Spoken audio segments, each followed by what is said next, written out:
Arutperunjothi Agaval. Explanatory notes in English by Swami Sarvanananda of Dindigul.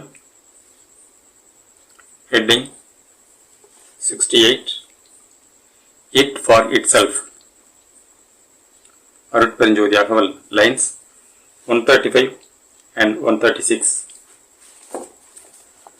மதனுற்ற அண்ட வரைப்பின் எங்கெங்கும் அதனுக்கு அதுவாம் அருட்பெருஞ்சோதி.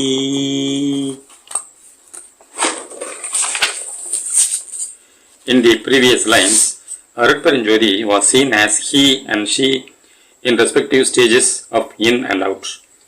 In two stages it is masculine and feminine, positive or negative. Now all the solid, liquid, gaseous, electromagnetic forms and stages too are no other than our Arutperenjodi itself. This truth is revealed in these lines here. Generally, all the worldly things and energies are in the above mentioned four stages: solid, liquid, gaseous and electromagnetic. All these are found and experienced as Madan Utra Anda Varaipin.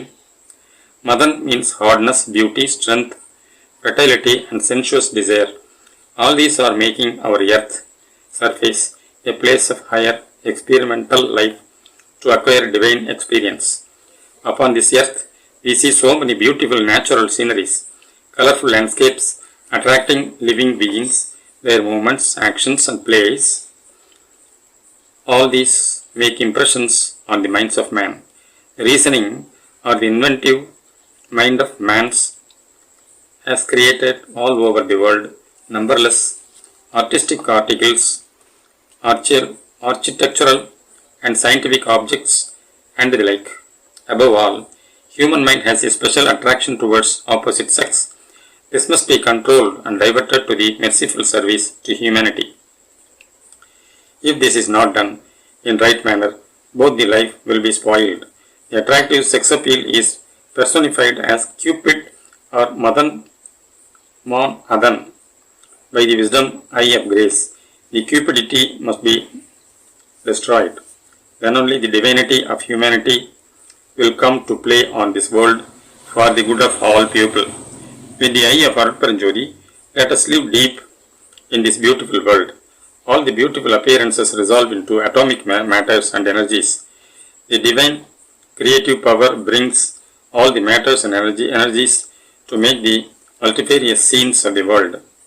In the end, the divine destructive energy itself destroys everything to deform the scenes. In the humanity too, this creative and destructive works arise. A man of grace will not dive deep in the elusive world to find pleasures, but he will look deep with the eye of grace at the divine workmanship in all. Thus, he will lead a gracious life here. This divine man sees the only Arutperenjodi itself is making different appearances around him. So it is present everywhere in the innermost of us.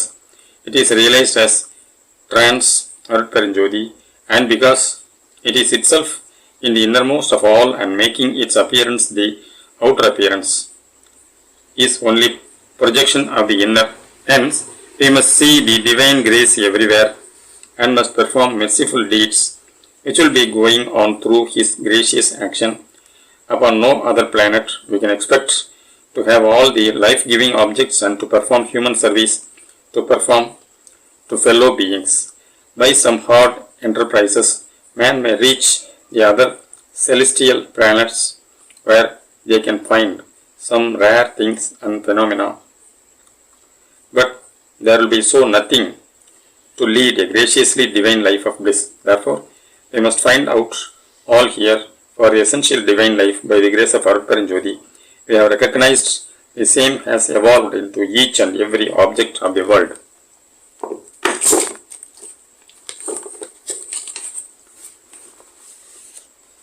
Next, heading 69. Arutperenjodi is Paul and above. English translation by Swami Sarvanananda of Dindigul. Arutperenjodi Akval lines 137 and 138. எப்பாலுமாய் வெளி எல்லாம் கடந்து மேல் அப்பாலுமாகிய அருட்பெருஞ்சோதி. It was clued that Arutparanjodi have evolved into he, she and it. Besides the same Arutparanjodi is Paul and beyond. The word Paul in Tamil means milk, spot or place, side, nature, grammatical gender, fate of destiny, attribute, light, wisdom and so on. Our Arutparanjodi is all these and above or beyond. We know the vacant space is limitless. In this space, the divine light is filled. This light-filled space is extending more and more and is going on beyond our mind's power of imagination. In this manner, our Arutparanjodi's attributes, divinity of life, light, knowledge of wisdom, the power of universal governance, unbreakable law of destiny, and his power of omni-grace are all beyond the conception of mankind. Arutparanjodi is beyond all space, power, knowledge, elements and entities and non-entities. Such is the greatness of God Arutparanjodi, who is never fully known to anybody in this world or anywhere. Then, how shall we realize this Arutparanjodi if it shall not be realized at all by anybody? What is the use or what is the benefit, either to man or to God himself? The truth is this: God is the most supreme and his power also is unlimited. He has created the entire universe and has now come to be realized and understood by man of knowledge. By the limited power of divine grace, the man has the understanding of the nature of God. From this summit, man acknowledges unlimited and unobtainable greatness of the Almighty. Above this climax, there was nothing to be reached by anyone.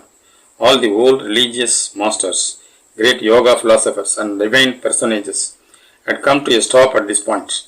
This was held to be final stage. Now a new light of omni-grace has dawned. The man on the summit is aware of the fact that the unlimited, powerful Arutparanjodi only has become all and all in the whole universe. Though God is unapproachable by anybody at any cost, he himself from that highest position spreads his omni-grace, which alone has become all and all in the universe. Therefore, the man who is reflecting about God is nothing but the divine grace itself. So the man is only the reflex and his real form is that grace of God itself. All the time, the man was holding this reflex to be his real form, so he was out in delusion. Now, the delusive mind of man is clear and he realizes himself in oneness of that gracious God. This divine awareness is to be developed by living a full gracious life from that higher plane. To what degree the gracious experience increases, to that extent the sensuous carnal desire decrease and finally the divine life will be fully attained by the man of grace. In this stage, the real fact is the powerful God, who was till now from the innermost ruling all the universe, has just come out or made himself out through the form of gracious man. In this form, he will be living with his full unlimited power as it is his eternal nature. This is the highest benefit in this life, which is the real command of God, and the same is the real demand of man. From this divine stage, the man of grace in oneness of God will be eternally experiencing the unlimited divine bliss, blessed life. Arutparanjodi. Next heading 70. It is everything and nothing. Explanatory note in English by Swami Sarvanananda. Arutparanjodi, Agaval lines 139 and 140. Valladai Yellam Ahi Yellamum Alladai Vilangum Arutparanjodi.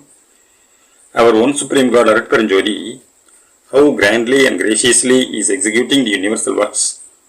He is omnipotent or all powerful to do all works without a single mistake. His work is corresponding to the cause and effect of the past and the future. By his omnipotent power, he can do everything. He can assume all forms as he likes. But at the same time, he can keep quiet for some reason or other. To him, nothing is impossible. With all his omni-gracious power, he is eternally working for the highest permanent blissful life of everyone. but he and his divine work are kept secret in the innermost, so that the truth is not known to any ordinary people. Though God is said to be all-powerful and is living through all forms, in which no form of any being, no man of any power and knowledge or nothing can be pointed out as his real form. Therefore, we cannot see the all-powerful God in any personal or impersonal or spiritual forms. Besides, if God of mercy is living through everybody, why do all calamities, wars and destructions take place everywhere?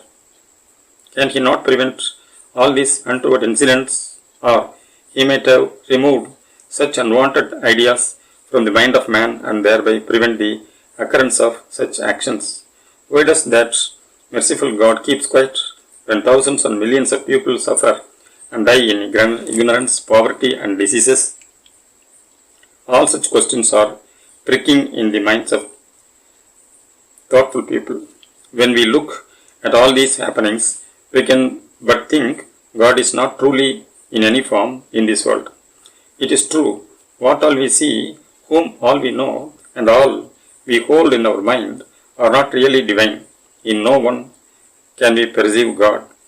Thus, one way consider God is nothing, but the truth is completely otherwise. God is always merciful, and He is doing the real good only to each and all persons, the innermost of all, who are pushing through the sensuous life of pleasure and pains out of ignorance and desire for sensuality. Man is doing many wrong deeds and thereby acquire all troubles and difficulties. The Almighty is directing from the innermost for the man to attain the highest divine bliss of true bliss, but the man passing through sensuous life wants much sensual pleasure, and in practical experience he finds there is no true happiness in that fluctuating pleasures, and then comes to the right path of divine guiding light of grace. From that moment, God's grace bestows all goodness in the life of man. Therefore, all the difficulties and hazards coming across the man's life are only manipulations of God to make the man fit for the higher life. As the present humanity is too much lingering and contracting in material objects and sensual pleasures, we see nature's dangerous and destructive works going on around us. When the compassionate divine love comes out from the hearts of the people and makes the life happy to everybody, the divine grace also will bring all goodness and blissful life to all. Therefore, there is neither mistake in nature's work nor any defect in the law of God. Hence, the meaning of the two lines taken here is clear. The divine Arutparanjodi is omnipotent,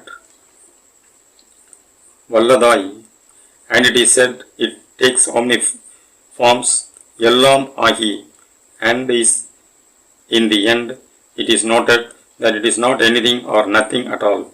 This idea is referred to by Ellamum Alladai, hence the heading it is everything and nothing. Arutparanjodi, Arutparanjodi, Taniperum Karunai Arutparanjodi, Dayavu.